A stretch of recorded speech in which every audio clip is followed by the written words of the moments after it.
This week, there has been growing concern about Meghan Markle's, shall we say, hands off, cold, and I think deeply troubling parenting, especially now that she is prepared to.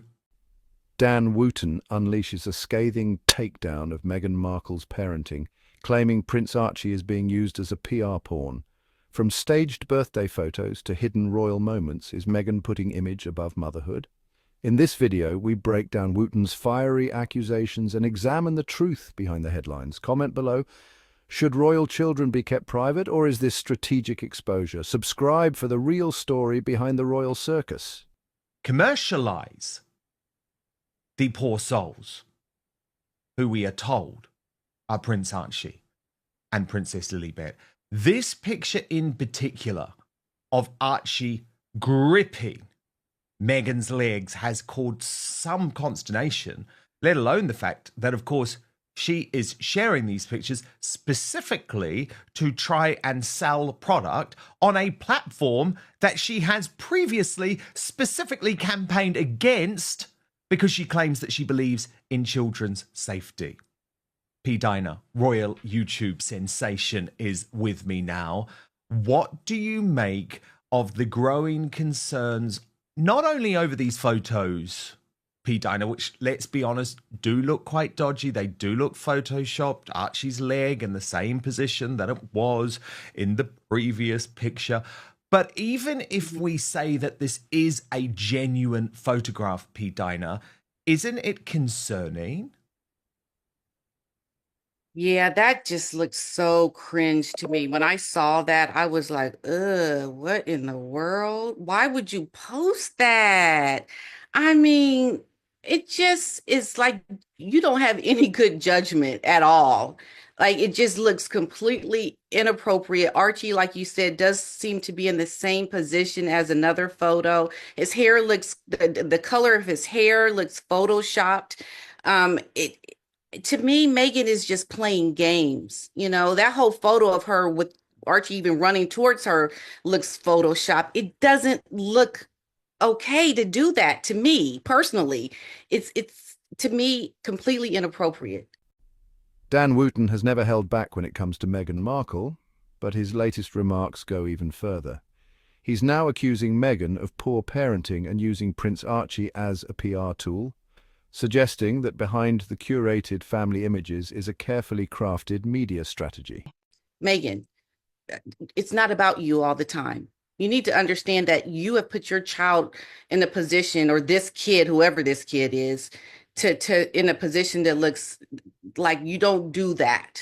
You don't try to show things like that. That was intentional in terms of posting, right? It wasn't like an accidental shot of a child taking a picture of hugging their mother. You intentionally put that on your Instagram. And I just think that's a big mistake. I know, I think it was even from last year. It's not even a current photo, right? I mean, that photo, I think, is from last year. Yes, indeed, because it was when she did the shoot, which was delayed. Because at that point, Pete Diner, we believed that this was going to be a brand called American Riviera Orchard. Thing is, I have reported for a long time about Meghan Markle's parenting. It's not an easy thing to talk about because, of course, you do give parents a little bit of slack. They're going to do things in their own way. Everyone does things a little bit differently. But remember, P. Diner, I was the first to report that she had burned through a whole succession of nannies in just 2 weeks. And at that point, or just 6 weeks, sorry. And at that point, of course, I was told, oh, but it's nothing to do with Meghan and Harry and their parenting. It's all about these nannies. These nannies are not up to scratch. And the reality is that there are consequences for being a very hands-off parent. And we know that Meghan is. And by the way, this isn't the first time that someone in the royal family has been a hands-off parent. The late Queen Elizabeth II and Prince Philip, because of their duty, they were hands-off parents. King Charles was a hands-off parent. So this isn't just about criticism, it is a reality. But I think the frustration here is that Meghan presents herself as some type of earth mother, constantly looking after her kids. And again, just like most of her life, P. Diner, that is a false narrative. Yeah, she wants to portray something that she is not. And that's what we see. We get it. We see what you're doing, Meghan. We're not stupid. And so you come out and you try to play yourself as somebody who is this very hands-on mother, but we see you trying to make millions with this new branding with your cosmetics or whatever it is that you're selling and trying to make yourself be this hands-on parent when you're clearly not. And it's like this false narrative that people always have to watch with Meghan try to be something to be relatable, but it's not something that people are going to gravitate towards because we see it. We understand that this woman is not coming to people legitimately with like sincerely. She can't even humble herself for the sake of the work she was doing with within the royal palace. Like this woman has a mission to try to make as much money as she can. She doesn't care if she throws her kids under a bus. She doesn't care if her husband loses everything. She is about getting what she wants. And that's what we see. This is why she'll never get it because we're following along with all the nefarious things that she is doing and we're on to her. She's not going to win people over by having this kind of majestic, I'm better than you kind of attitude and I'm a woman and I do all these things for my children. I'm hands-on. And we look at you like, no, you're not. That's a lie and a fraud. That's what you are, Meghan. So it's really, to me, astounding how this woman really is. I've never seen anything like this before. And there's just so much there. And in the meantime, Dan, what's happening? Her husband, these children are going to be the ones that are going to be the biggest losers. You mark my words. And you've been very consistent on that. Very, very consistent on that. And of course, there is this growing fear that the only reason Harry is trying to make this work is because the dawning realization that otherwise he loses the children is coming. And we saw earlier in the week, P. Dinah, Meghan post this very bizarre Instagram of the birds, right? The birds flying in Montecito. And again, this was all because of the criticism that she had received on social media about the fact that it was Sunday morning. She wasn't with her children. She wasn't with Prince Harry. But, she spoke about my H. There was a lot of ownership going on. What did you make of it? Is Archie being protected or paraded? Let's break down what Dan said, why it's making waves and what it really means. In his latest column and broadcasts, Dan Wootton said, Archie has become a ghost child, only appearing when it's convenient for Meghan and Harry's brand. I think she's just trying to say or attach herself to Harry because I think there is a loss of attachment. Something is amiss. I think when you try to put out this much about my husband this and my husband that, you're trying to make up for something that's not there. And I think H really isn't there. I think there is a separation of some kind happening, and she has to overcompensate for that by putting out these meaningless, stupid little, I guess, Instagram posts to make people believe something that is really not there. That's what I make out of it. It's like, go get your popcorn. She going to go do something now. Okay, what you going to do? Oh, okay. That's a lie because Meghan, I think no one like Harry can truly be aligned with Meghan right now when all the work he has done has been against the things that she's doing with all these social media posts. He's talked about social media harming people. What, you're going to align with your husband on social media posts now? Like, no. I think there's making a fool of him. She is making a fool of him, and he has to accept it because he's effectively done a deal with the devil, which is, I don't want to make money. I just want to do my philanthropy. I just want to be able to go and visit people and shake their hands, and I don't actually want to do any hard work. So again, she is controlling that relationship. She is wearing the trousers because at the end of the day, she wants to become a billionaire. She thinks that she knows how to become a billionaire. Now, whether that is a reality or not, whether that is fanciful or not, right now it's not Harry that's bringing in the money at all. And so even though it's his title that she needs to make the money. On a practical basis at the moment, it is almost empowering her. And of course, we saw a major propaganda piece released this week, P. Dinah. And because we've got a bit more time, I want to actually go through this in some depth. So it's Us Weekly. And they are a propagandist for Meghan Markle, but even they know that they can't be too positive in the presentation. They say, can Meghan ever win over the world? Because they know full well that even though they are her propagandists because they rely on access from her, actually the public are not with her. Now, this article is fascinating, P. Dinah, in lots of ways, actually. But before we dig into it, what I want to do is watch what I think is quite an embarrassing video from the editor of Us Weekly, Dan Wakeford, who is doing his best to present Meghan Markle in a positive light. And that's not easy because of everything going on. But let's watch this first, P. Dinah. What, there's a lot to be learned from being a psychopathic narcissist, okay.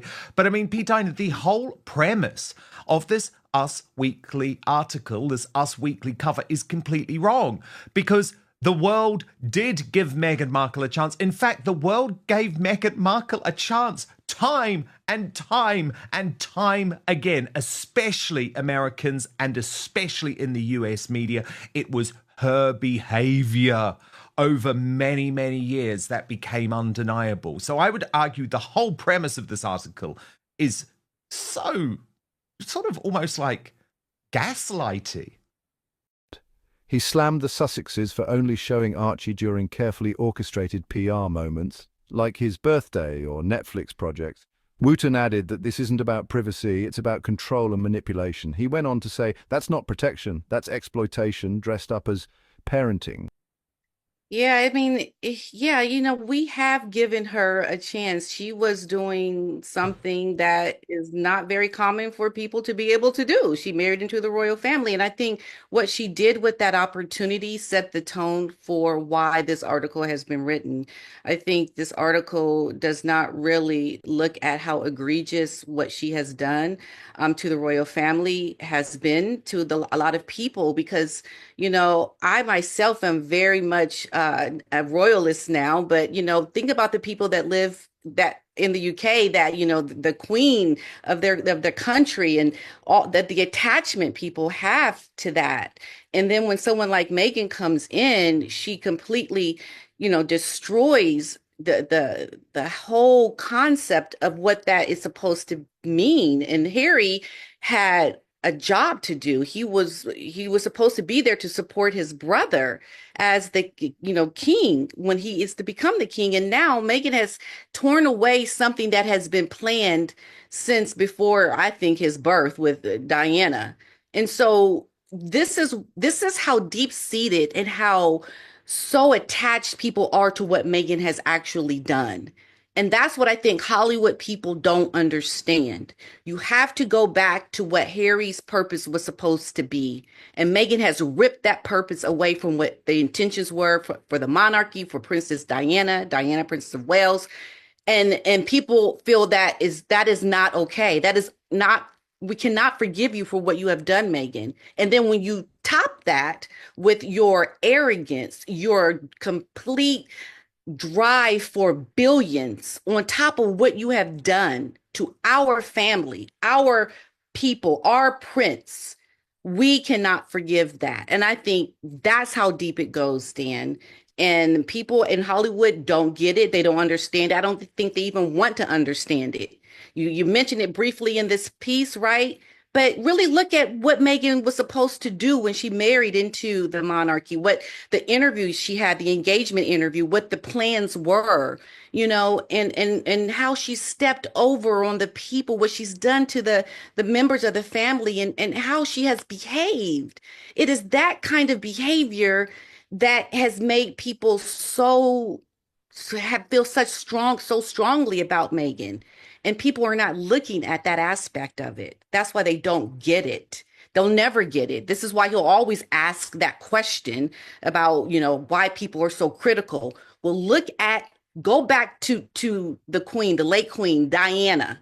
to understand why what Meghan has done is so polarizing to people.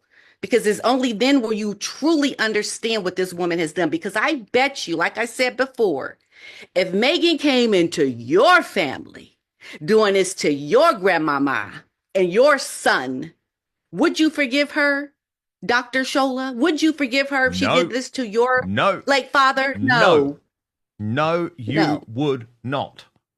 No, So you don't would expect not. us to. Right. That is what we're You would talking be about. devastated. And let's be honest, you'd hate the woman. Let's look at the pattern. Archie's appearances are rare, but highly controlled. A birthday photo with Meghan, Harry and Diana's portrait in the background. A brief clip in Harry and Meghan on Netflix, timed just before their brand relaunch.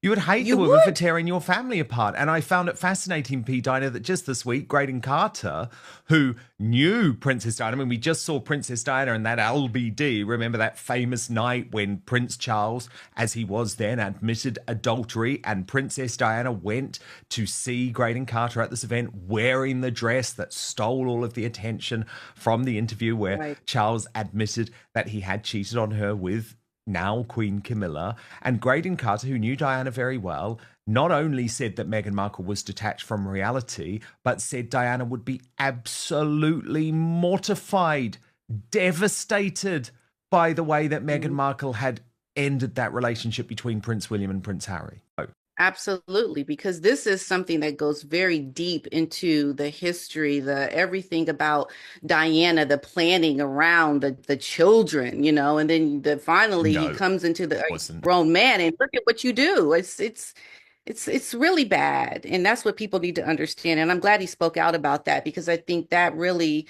shows us some insight into how people that understand what has happened, how they feel. And if people only knew what we know, they would understand why people don't really like Meghan. It's really deep, why we feel this way about her. It's almost like I said before, it's just like she's trying to throw her nose up in the air to us, and that she continues on her endeavors and trying to make her billions with all the bad that she has done to people. It's like, wait a minute, look what you did to us. And now you're going to try to go make money off of that. You're going to try to now become a billionaire off of the things you've done to our closely aligned connection and to our family and to what we have a connection to. You're going to try to go out now and be a billionaire off of that.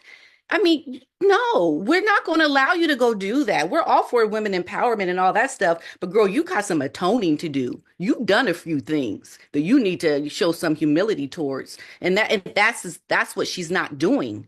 She completely just discards it as, oh, well, I did what I did to those people. Now let me move on to live my life and just be a billionaire while, trying to make her money. And that's the problem we have. Now, I want to actually go through the article with you because they've given access, actually quite a lot of access to their inner circle, which is quite fascinating to me, given they're now working so closely with Us Weekly because everyone's turned their back. An absolute tabloid, remembering how much they hate the tabloids. But anyway, in this article, Meredith Maines is quoted, the CCO for the Duke and Duchess of Sussex, in other words, their communications woman. And she says, Meghan is embarking on a number of business ventures as an entrepreneur and working mom. The constant scrutiny is motivated by clickbait and systems that make sport out of attacking women. I hope that readers pause and ask why publications are so interested in clicks at the expense of a founder, a woman, a mom who is creating and building. As Meghan deploys her brand, show, and podcast, we're looking forward to partnering with outlets that want to understand the business story and the power of brand building by a founder. I mean, P. Dinah, please. But that's effectively out of Meghan's mouth, and it just shows you she's completely tone deaf. She never looks at her own behavior. She never believes that the stories that have been written, by the way, by left-wing publications that used to love her, might be because of her treatment of people. Never. It's always our fault. It's always the system's fault. Somehow one of the most privileged women in the world, P. Dinah, is a victim. A children's book rollout with subtle Archie references. It's a drip feed of imagery designed to humanize the Sussexes without ever relinquishing full access. Dan Wootton says this is calculated, turning Archie into a brand asset, not a protected child. What do you think? She is not a victim. This woman is anything but a victim. As a matter of fact, she's the kind of person that stokes the fire. She wants, I think, to have all this backlash so she can look at what they're doing to me, and trying to make herself more of a victim.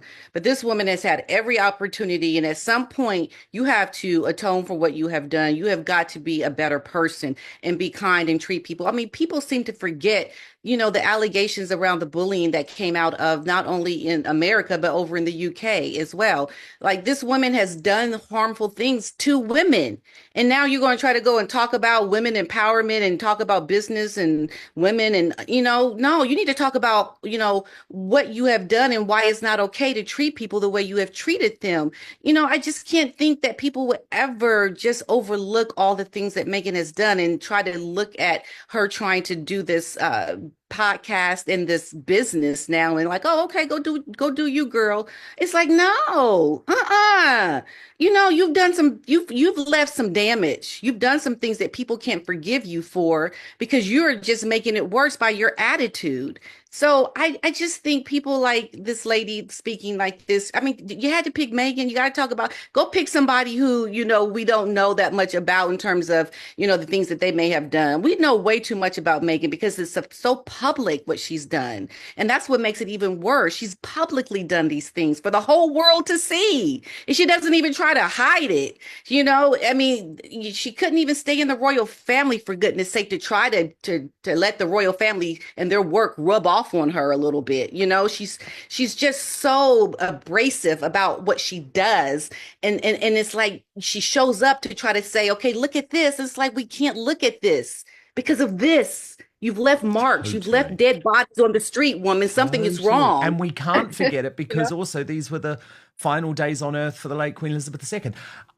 It's interesting, though, further down the article, an expert, I think a communications expert, does actually say if Meghan had just stayed in the royal family, learned some lessons from the royal family, by now she'd probably be one of the most respected women in the world, just a little bit behind Catherine, the Princess of Wales. Instead, she's having to pimp out people like Emily Sorrells, who's a fangirl, and that's fine. It's good that there are some fangirls, and this is someone who Meghan knows from the TIG. And this woman is quoted in Us Weekly as saying, the projects Meghan has been working on recently reflect a side of her I have known for years. She has always felt a she's always felt a responsibility to use her platform to make a positive impact. In her role as the founder of the TIG, she spoke openly and vulnerably about her own life and allowed others to do the same. In the process, she created a community and connected with us all on everything from travel and food to mental health and community service. But the thing is, P. Dinah, I don't care what Emily Sorrells has to say about this until Meghan Markle publicly disassociates herself from the Sussex Squad. Because remember, I have researched them for years. They are the nastiest, dirtiest gang in the history of the internet. They are the biggest trolls in the history of the internet. So Emily Sorrells can say all she wants about the TIG being a responsible platform, but Meghan Markle has done nothing to distance herself from the Sussex Squad. And until she does, I'm sorry, it's just meaningless drivel. Is Dan Wootton going too far? Or is he exposing a hard truth about royal branding in the digital age?